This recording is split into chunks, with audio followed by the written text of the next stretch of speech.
Hi, this is Anthony Gucciardi, and today I want to talk about a study that's been in the mainstream news for about the past 24 hours or so.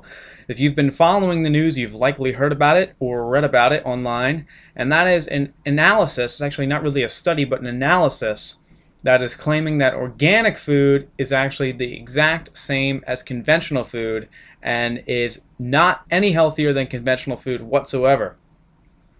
Now, obviously, hearing that, you're likely thinking that it's complete garbage, and that's actually true. And I want to go ahead and say that the commenters on a lot of the mainstream posts are already pointing out the fallacies of the study and how it's likely funded by Monsanto-backed organizations or something similar along those lines. But I actually want to go ahead and break down a little bit of the study, because even in their own specifications in regards to antibiotics and pesticides, which they look at in a real limited scope, it just really doesn't make much sense. And the mainstream media is notorious for taking a study that doesn't really say that necessarily and just using a sensationalistic headline to go ahead and create a lot of controversy and ultimately spawn these videos. But let's talk a moment for when the mainstream media goes ahead and titles something such as organic food no different than conventional food, which they have done similar things in the past. What happens is the average person really doesn't, number one, have a deep understanding of what makes food healthy, as we've talked about in the past. And that is, conventional food will contain GMOs, aspartame, trans fats, and it's more likely to contain BPA, which has been linked to breast cancer in 130 studies alone. It'll have additives, fillers, high fructose corn syrup, which contains mercury, so on and so on. But they don't look at anything like that. The average person doesn't know that. So the mainstream media will say, oh, well, we found some degree of pesticides in both and they were below the legal limit. So it's perfectly safe and there's no difference whatsoever, which of course is untrue, to put it nicely. So what we're really looking at here is a title that just people will glance at and they'll say, wow, organic food is not different than conventional, and they'll tell their friends, or they'll say, oh, I heard about that one time, or when they're at the market, they'll see organic versus regular, and they'll say, I remember reading in a study they're exactly the same, or they'll say, wow, I'm really stupid for buying organic, or whatever, because most people don't do their homework and investigate. Thankfully, there are people who do that, and as I said, there's some great comments on the mainstream media articles that'll discuss a little bit about what we're saying. Some of them don't go into the depth of what we're about to talk about. But the main difference here, so just looking at the study, it comes from Stanford, and it says, eating organic fruits and vegetables can lower exposure to pesticides, including for children, but the amount measured from conventionally grown produce was within safety limits, the researchers reported. So a few things here. The safety limit for pesticides is a joke.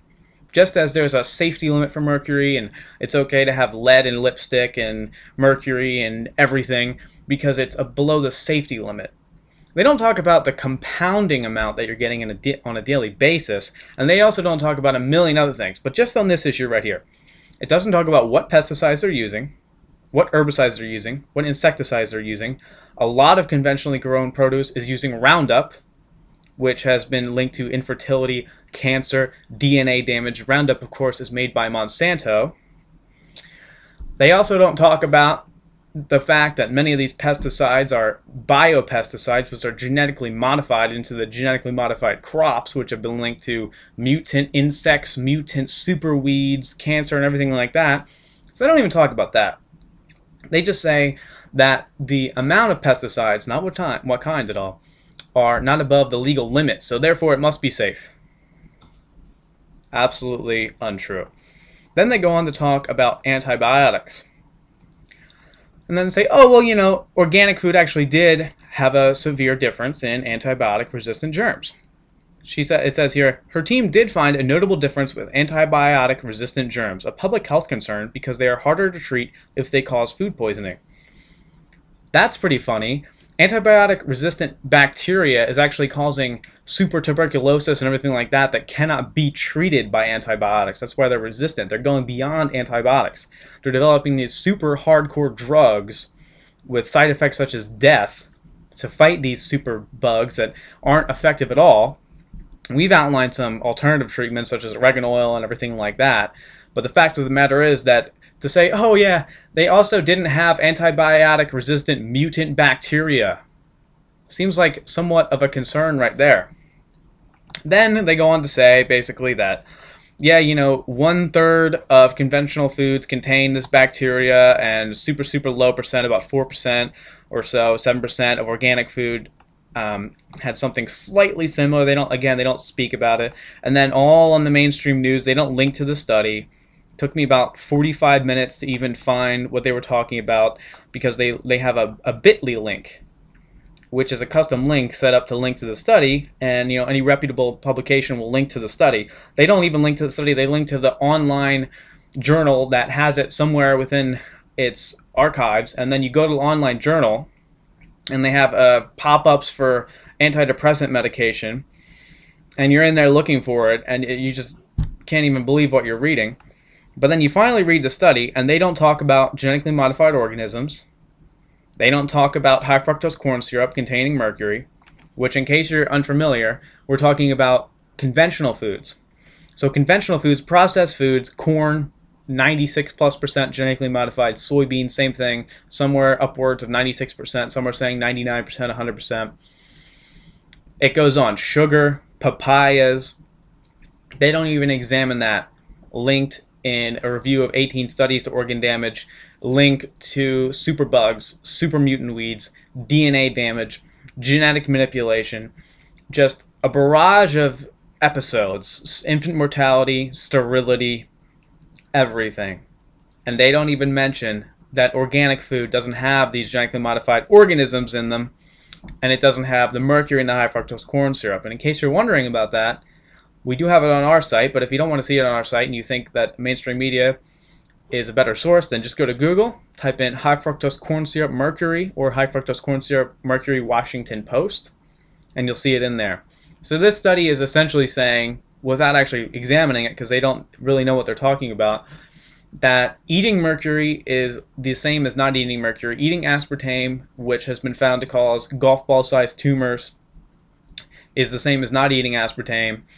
And GMOs are basically not even mentioned. But for a moment here, they don't even mention that you're not eating mercury, by the way. They don't even mention that you're not eating eating high fructose corn syrup. They just focus on these antibiotics and pesticides, and they don't even say the pesticides are safe. They've been linked to IQ, lower IQ and brain damage. They don't even say that they're safe. They just say that they're below the legal limit, so it's fine. So they're not even saying that organic food is the same. Here's the title: Organic food, not much healthier. Organic, multiple titles. Organic food, same as conventional. Organic food, not providing much of a health boost. It absolutely does not make any sense. They don't take any of the real factors into consideration. It's an ignorant piece that doesn't even examine the truth about what the word health or healthier means. You're continually bombarding your body with mercury and artificial contaminants when you're eating conventional foods and processed foods, which are just blasted with GMOs now and everything like that. So this study is severely flawed. The mainstream media should issue some type of statement apologizing for even publishing it, because it's definitely going to affect the markets to some degree. People who are eating organic right now are likely going to read something like this and in the back of their subconscious or whatever, not buy it and ultimately endanger the health of their families because of this study. So it's not really just a fluke in the system. And now we're hearing that Stanford University actually just had interns do the study. That's not confirmed yet. But Stanford University should also issue some type of statement discussing the fact that they're completely wrong here. And more information will come out about this. I'm sure, I'm almost 100% positive that within the coming months it'll come out. They were paid for, they're funded by some type of Monsanto-backed organization. But for now, we can look at this highly flawed study and at least just get the word out that organic food is healthier and you're actually protecting yourself and your family when you choose to eat it.